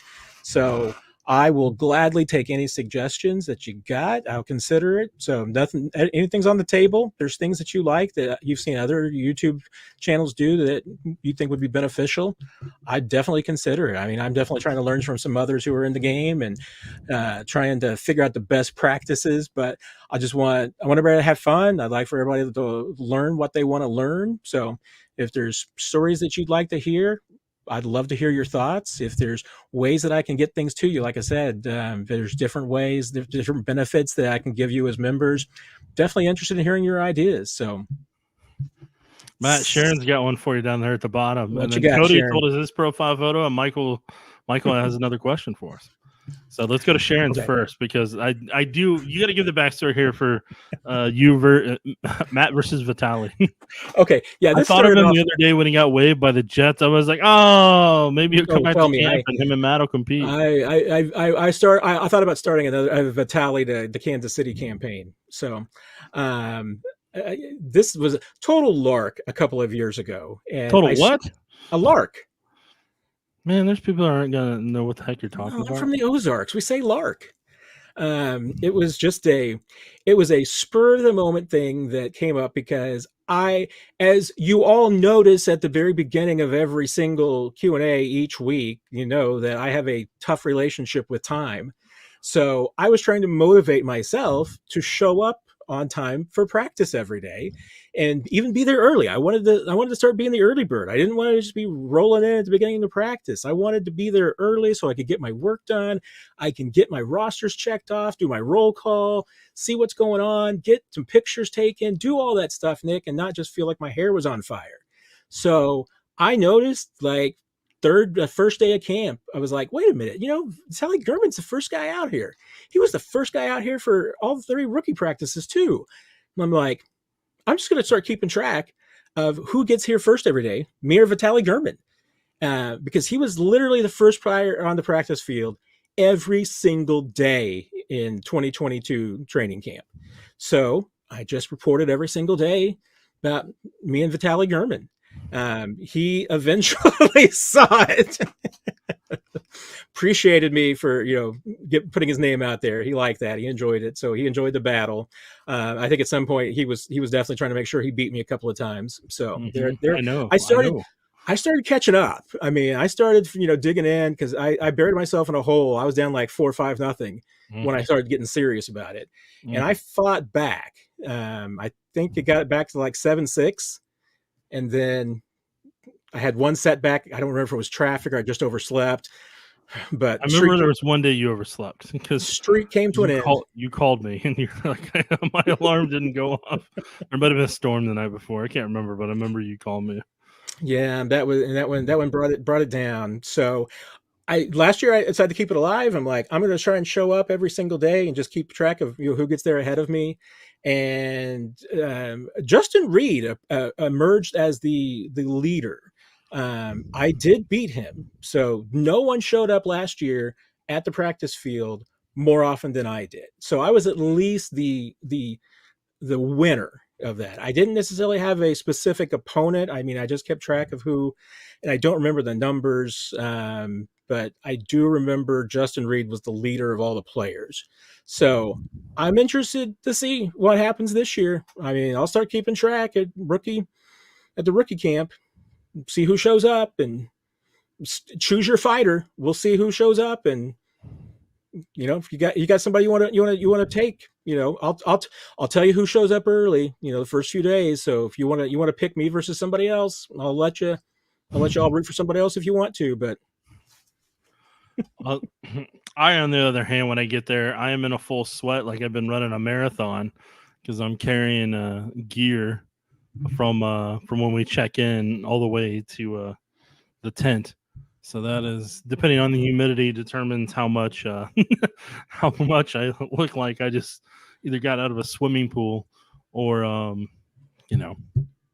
worse. Yes, I do miss the good old days when, yes, we just got to ride all the way down to the tent and everything. But yeah, it happens. It happens. All right, Michael. Well, pretty much the last question here. Do you see CEH taking more on a McKinnon role and Steele relieving Pop with his high energy? I mean, Chiefs have a lot of options at running back, Nick.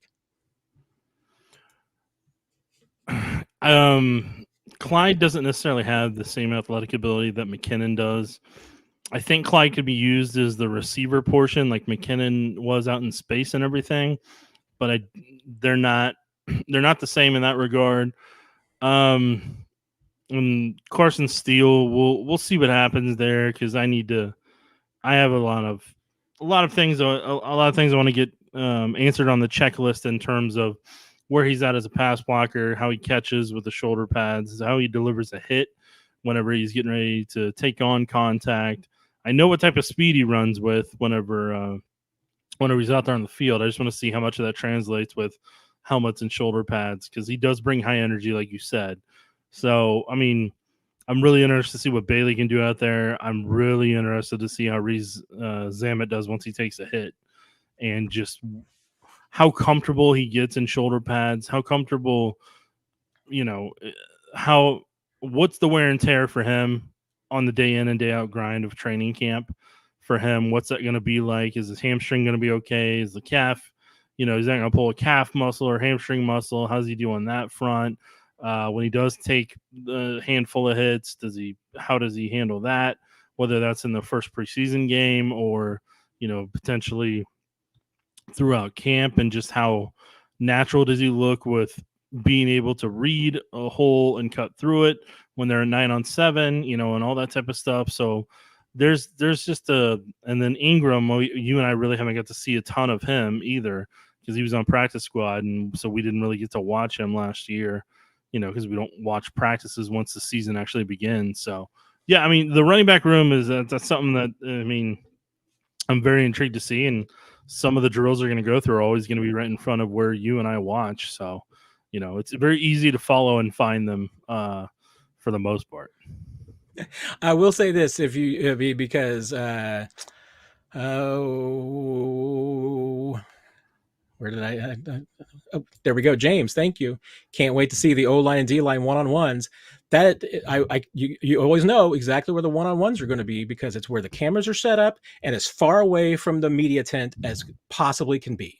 Until they've had a couple of games under their belt, then the last week of camp, then like the last one they will do in front of the media tent, which is perfect because I catch all of it with the camera. Then, I mean, but the way they do specifically have it set up for the first couple of days, it is tougher for the camera to reach across half an entire length of the field or over on the other side.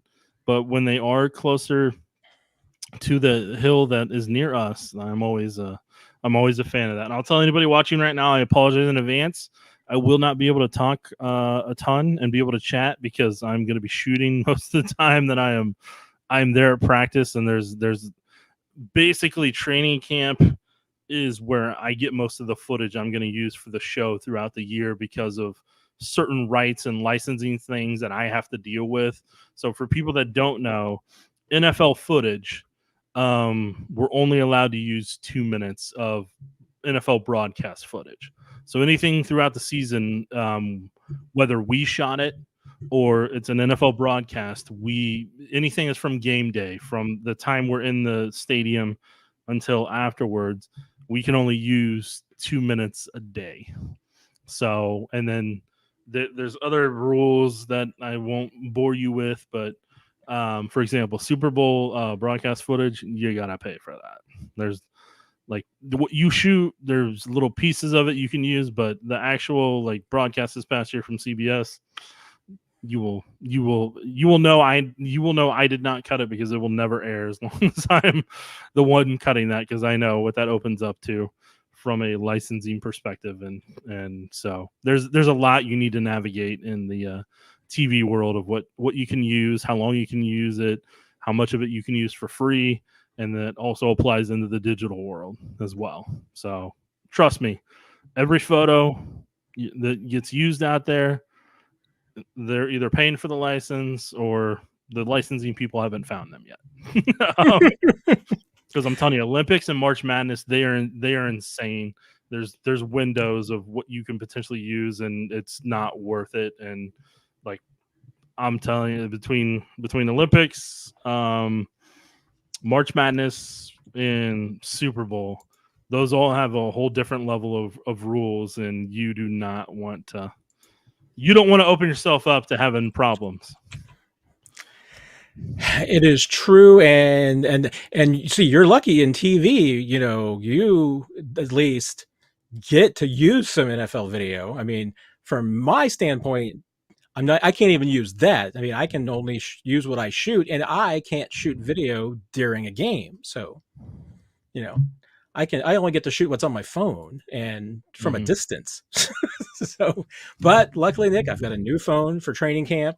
So unlimited data plan for you too, folks. So the things that I do to try and help and take care of everybody. Michael appreciated the TV licensing world. He got introduced to that. There you go.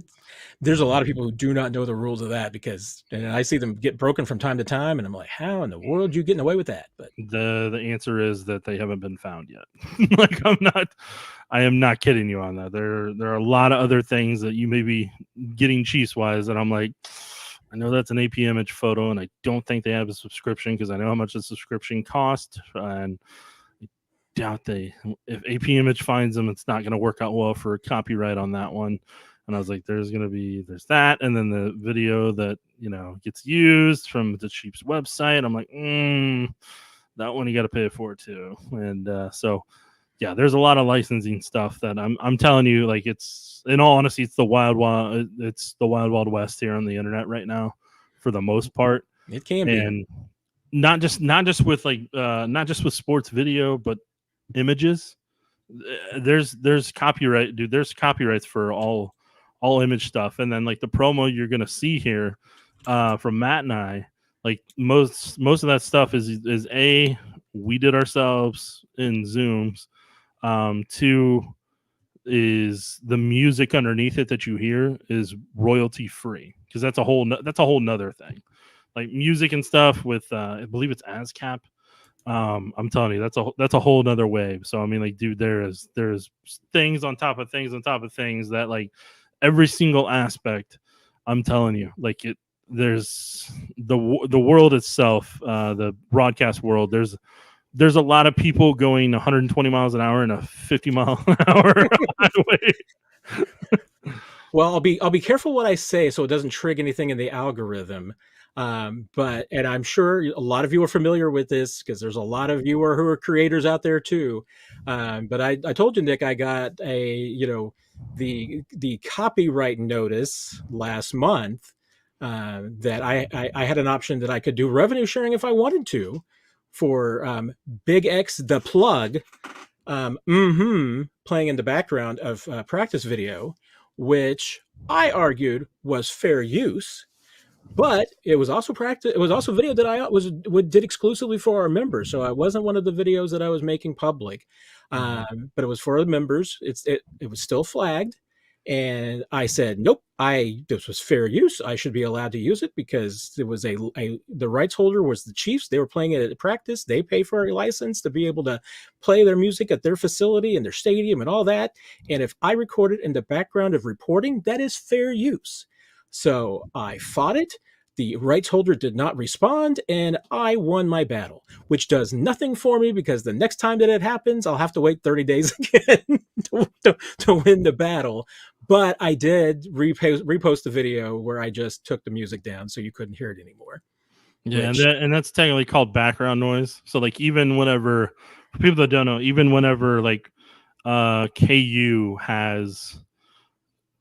technically has their midnight, I think it's the midnight, I can't remember the late night at the Fog. Late night at the Fog. Or, there you go. Wherever they have that and music's playing in the background at times, you notice that they'll sometimes they'll cut away if they're doing a broadcast, or if we're using it, I pot down to where you don't hear the song in the background, because that could potentially open up a whole nother can of worms. So a lot of things we think about.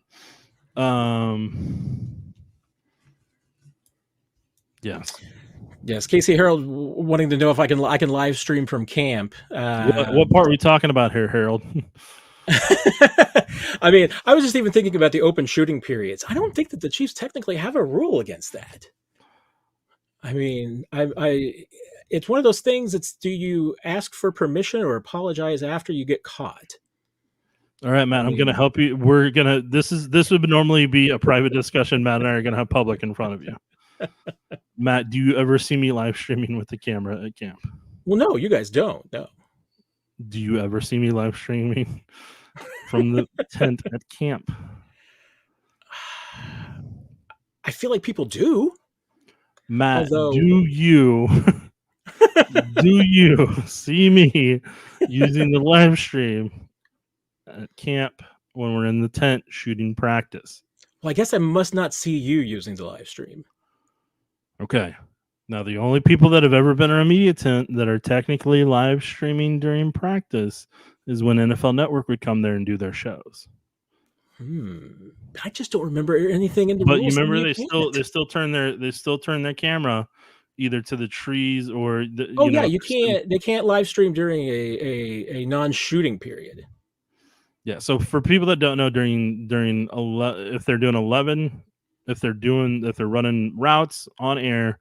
Don't get me started on this. I'm going to get in trouble. Well, you don't have to respond, Matt. I'm just letting people know, because I know this is what this is getting to question-wise. We don't shoot team, and I'm fine with that. Like, we don't shoot team.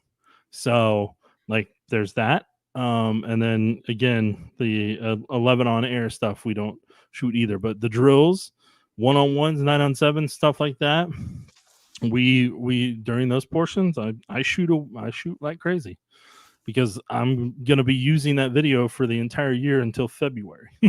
So I try to get at least, my goal is normally to get at least a minute of everybody. And here's the one thing I'll say, Matt, and you may like this.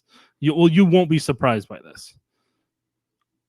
I made sure that we got over a minute of BJ Thompson video at training camp last year. Didn't use it a lot, but when his cardiac arrest event occurred, and I do a comp where I look at every one in town, we were the only ones that had a minute worth of practice footage of him. Does not surprise me at all, because I have a list for all of us, and we do our best to try to get a minute of each and every person on that roster to be able to use throughout the year. Although I do have like 25 minutes of Patrick Mahomes each year.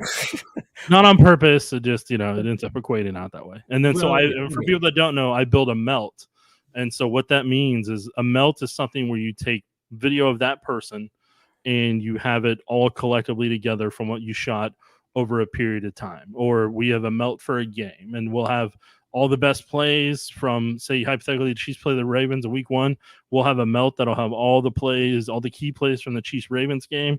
I will put that in one of our save folders, and we will use that throughout the year because you don't have time to go through 3 hours worth of footage whenever you're in a pressure cooker situation or something happens. So if you've got that melt, you pull it over, boom, boom, boom, done, then you can be efficient as possible. And whenever I'm editing and producing the Chief shows that I do each week, boy, do those melts come in handy. I should show you I could just show you the pictures that I've taken over the last couple of weeks because I do the same thing. I mean, I'm an amateur photographer, Nick, which is my way of politely saying I'm a bad photographer. So I have to take a lot of pictures just to ensure that I get one that comes out halfway decent. So, and I tell you what, I got a lot of pictures that came out really, really crappy from the ring ceremony because I was shooting into the freaking sun based on where they put the freaking red carpet. So, did you have a lot of lens flare? A lot of lens flare. Yeah, it looked like a J.J. Abrams film when I was done. Was your lens clean at least? My lens is always as clean as I can get it. Yes. Okay. Yes. And for people that don't know, when you're shooting in the sun, if you've got a dirty lens, it looks awful. I even have a UV filter on it. Well, you should. Otherwise, you're going to ruin the lens. See? Sorry, guys. These are inside baseball things. You got one more question from Lennon, I believe, though, at 8:48 there, Matt. That's a good segue to keep me from getting in trouble for my infamous Matt at 8:48. Orlando Brown is lining up with the ones in install. Lennon, do you think Tyreek will ever return for the Chiefs at some point in his career? I'm going to let you answer first, Nick.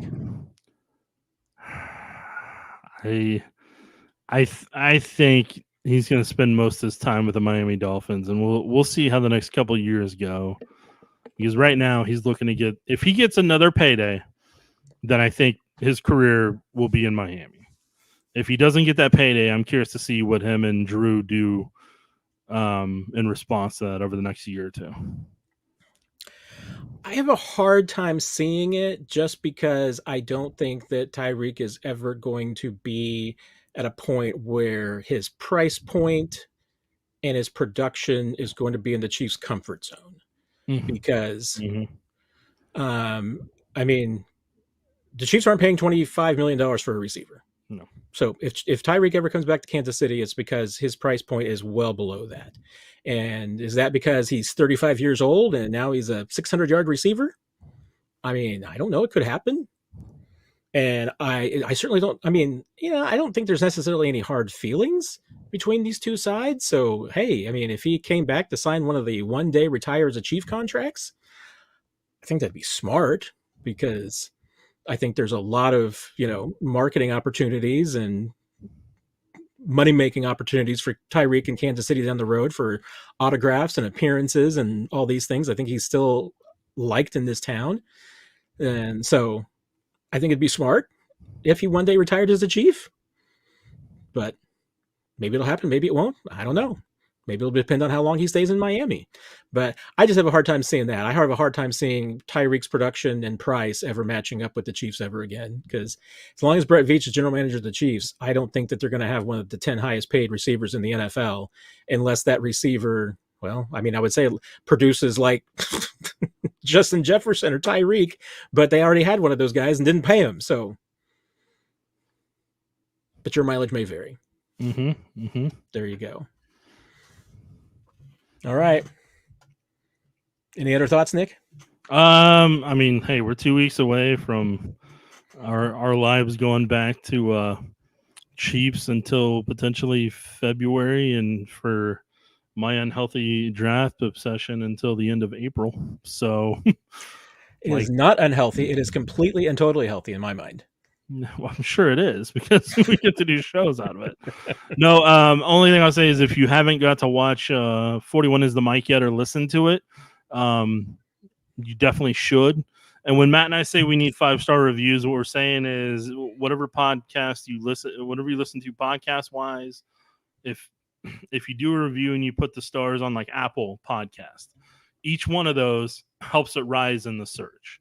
So each one of those helps it become to the forefront when somebody searches and says Chiefs podcast, Chiefs football, like that would potentially pop up and then you would see it. So that's how you're helping us, and you're helping fellow Chiefs fans find it, unless you physically tell them yourself. Or, Matt and I do meet and greet campaigns at Hy-Vee. Not sponsored. We're just walking down aisles shopping. We have run into each other at Hy-Vee, so yes. One time, and one time in all these years. It was one time. And it was after we did this show, if I remember correctly, one night. It was. Yeah. I was like, oh, hey, guy. I met you in the chips aisle there. I'll be dang. I feel like I've seen you somewhere before. But no, yeah. So, I mean, like, if you haven't listened to it already, please do so. And if you retweet it on X or share it on your Facebook or whatever, we will greatly appreciate it and spread the awareness. There you go.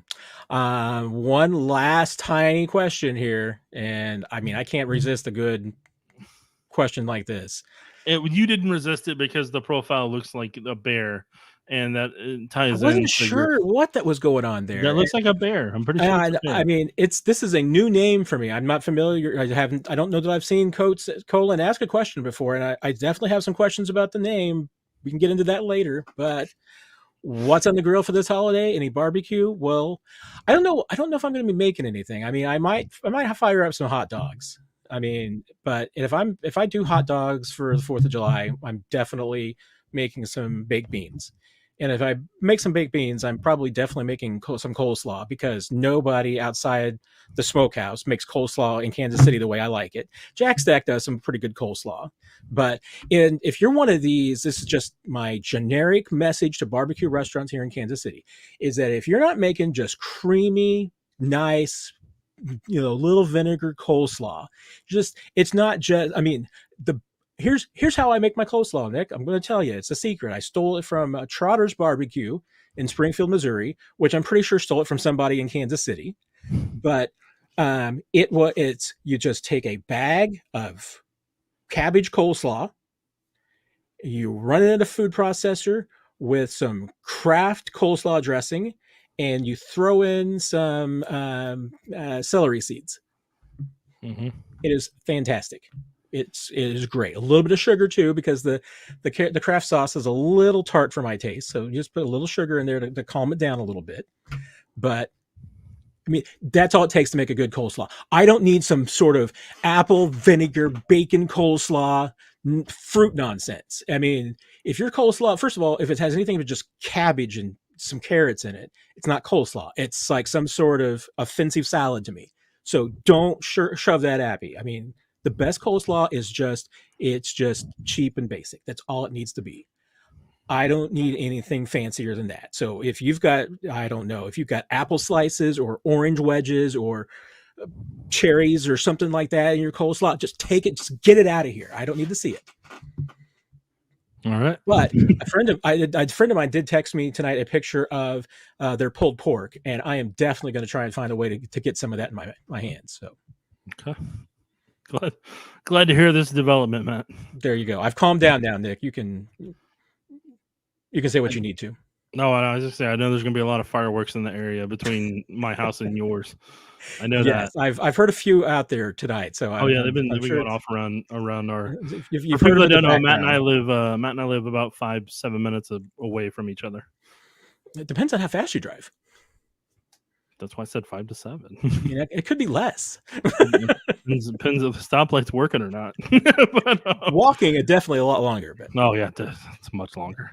So yeah, no, I mean, Matt, you answered the grill thing, so I think we're ready to wrap this up at this point. Very good. All right. Hey, everybody. Thank you very much. Appreciate you. We'll be back here next Tuesday for our final before preview of camp, because in 2 weeks when we do this, it will be from training camp. I'm hoping, Nick, you'll be available that night. I mean, it'll be an off day for you still, right? I mean, technically yes, but I'll be going to the rookie stuff that next morning. All right. We'll want to get this we'll want to get that done quick enough, because you'll be going up to the same place, so it's gonna exactly. So yes, we're gonna have some early mornings ahead of us. Like the early mornings. Like, I haven't already tracked the fact that 23 days and 23 practices in 31 days, 23 trips to St. Joe in 31 days. I will not have that many trips, but it'll be not far off. I am ready to start counting them down. So we'll see you next Tuesday, and of course Sunday 41 is the mic. We've got another great off-season conversation for you that I'm really looking forward to. That we will not tease in advance.